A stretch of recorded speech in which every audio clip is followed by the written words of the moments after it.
ಇತ್ತೀಚೆಗೆ ರಾಜ್ಯದಲ್ಲಿ ಕೋಮು ಗಲಭೆಗಳು ಹೆಚ್ಚಾಗ್ತಾನೆ ಇವೆ. ಗಣೇಶ ವಿಸರ್ಜನೆ ವೇಳೆ ಕಲ್ಲು ತೂರಾಟ, ದೇವಸ್ಥಾನಗಳ ಮೇಲೆ ಕಲ್ಲು ತೂರಾಟ, ಹಿಂದೂಗಳ ಮೇಲೆ ಹಲ್ಲೆ, ದಿನಕ್ಕೊಂದು ಸುದ್ದಿ ಕೇಳ್ತಾನೆ ಇರ್ತೇವೆ. ಈಗ ಬಾಗಲಕೋಟೆಯಲ್ಲಿ ಅಂಥದ್ದೇ ಘಟನೆ ಮರುಕಳಿಸಿದ್ದು ಉದ್ವಿಗ್ನ ಪರಿಸ್ಥಿತಿ ನಿರ್ಮಾಣವಾಗಿದೆ. ಯಾಕಂತೀರಾ? ಈ ಸ್ಟೋರಿ ಒಮ್ಮೆ ನೋಡಿ.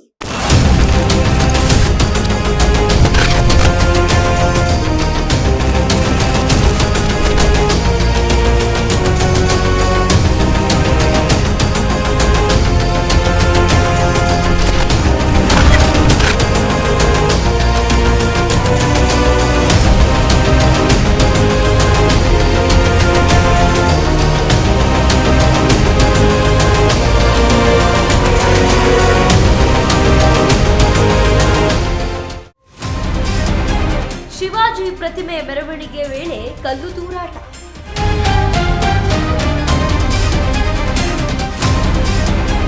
ಬಾಗಲಕೋಟೆಯಲ್ಲಿ ಉದ್ವಿಗ್ನ ಪರಿಸ್ಥಿತಿ ನಿರ್ಮಾಣ.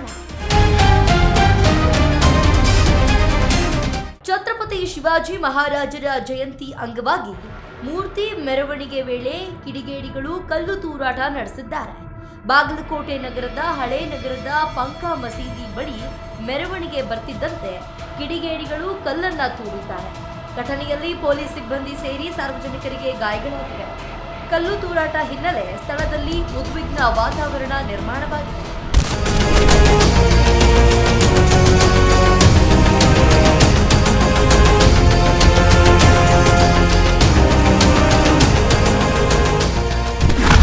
ನೋಡಿದ್ರಲ್ಲ, ಮಸೀದಿ ಕಡೆಯಿಂದ ಯಾರೋ ಕಿಡಿಗೇಡಿಗಳು ಯಾವ ರೀತಿ ಕಲ್ಲು ಮತ್ತು ಚಪ್ಪಲಿಯನ್ನ ಎಸೆದಿದ್ದಾರೆ.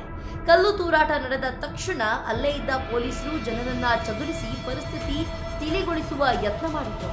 ಆದರೆ ಅಷ್ಟರಲ್ಲೇ ಸ್ಥಳದಲ್ಲಿ ಬಿಗುವಿನ ವಾತಾವರಣ ನಿರ್ಮಾಣ ಆಗಿದೆ. ಮುಂಜಾಗ್ರತಾ ಕ್ರಮವಾಗಿ ಪಂಕ ಮಸೀದಿ ಮತ್ತು ಕೊತ್ತಲೇಶ್ವರ ದೇಗುಲ ಬಳಿ ಹೆಚ್ಚಿನ ಭದ್ರತೆ ಒದಗಿಸಲಾಗಿದೆ. ಯಾವುದೇ ಅನಾಹುತ ನಡೆಯದಂತೆ ಪೊಲೀಸ್ ಸಿಬ್ಬಂದಿ ಸ್ಥಳದಲ್ಲಿಯೇ ಬೀಡುಬಿಟ್ಟಿದ್ದಾರೆ. ತಳ್ಳು ಗಾಡಿಗಳಿಗೂ ದುಷ್ಕರ್ಮಿಗಳಿಂದ ಬೆಂಕಿ.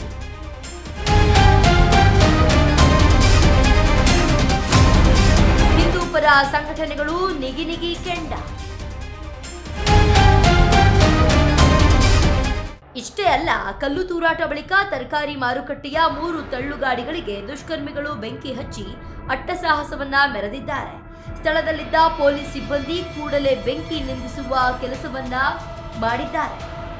ಅಷ್ಟರಲ್ಲೇ ಹೊಟ್ಟೆಪಾಡಿಗಾಗಿ ಹಾಕಿಕೊಂಡಿದ್ದ ಗಾಡಿಗಳು, ಅದರಲ್ಲಿದ್ದ ವಸ್ತುಗಳು, ಹಣ ಸುಟ್ಟು ಕರಕಲಾಗಿದೆ.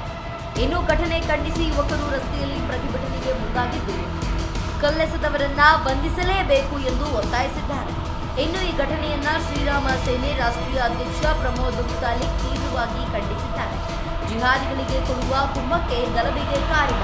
ಶಿವಾಜಿ ಜಯಂತಿಯಲ್ಲಿ ಕಲ್ಲು ತೂರಾಟ ದೇಶದ್ರೋಹಿ ಕೆಲಸ.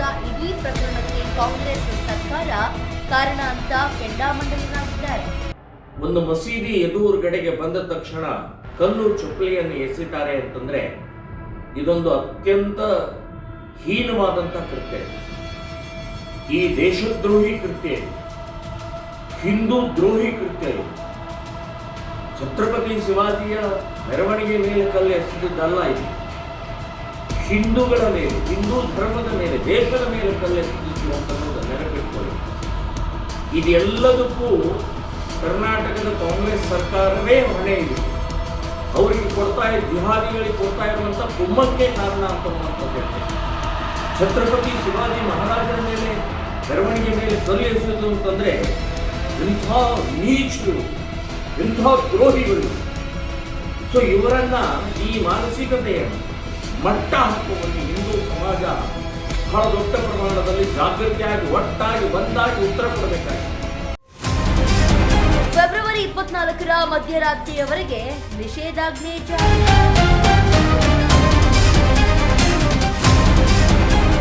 ಬಾಗಲಕೋಟೆ ವಿದ್ಯಾಗಿರಿಯಲ್ಲಿ ಕಾಕಿ full alert.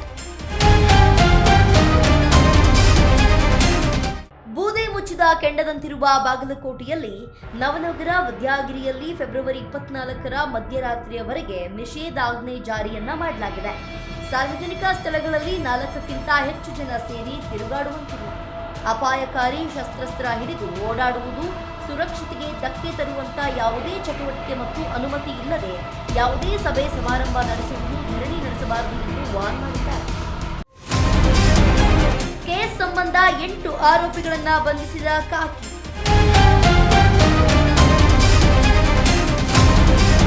Bagalkot SP Siddhartha Goyal ಸ್ಪಷ್ಟನೆ. ಇನ್ನು ಘಟನೆ ಬಗ್ಗೆ ಮಾತನಾಡಿದ ಬಾಗಲಕೋಟೆ ಎಸ್ಪಿ ಸಿದ್ಧಾರ್ಥ ಗೋಯಲ್, ಸದ್ಯಕ್ಕೆ ತಪ್ಪಿತಸ್ಥರ ವಿರುದ್ಧ ಕಾನೂನು ಕ್ರಮ ತೆಗೆದುಕೊಂಡಿದ್ದೇವೆ. 8 ಮಂದಿಯನ್ನ ಅರೆಸ್ಟ್ ಮಾಡಿದ್ದೇವೆ. ಮಸೀದಿ ಬಳಿ ಬಂದಾಗ 2 ಕಲ್ಲುಗಳು ಮತ್ತು 1 ಚಪ್ಪಲಿ ತೂರಲಾಗಿದೆ. ಆದರೆ ಸಾರ್ವಜನಿಕರಿಗೆ ಅಥವಾ ಶಿವಾಜಿ ಭಾವಚಿತ್ರಕ್ಕೆ ಯಾವುದೇ ಹಾನಿಯಾಗಿಲ್ಲ. ಬದಲಾಗಿ ಪೊಲೀಸರ ಮೇಲೆ ಕಲ್ಲು ಬಿದ್ದಿದೆ ಅಂತ ಸ್ಪಷ್ಟನೆ ಕೊಟ್ಟಿದ್ದಾರೆ.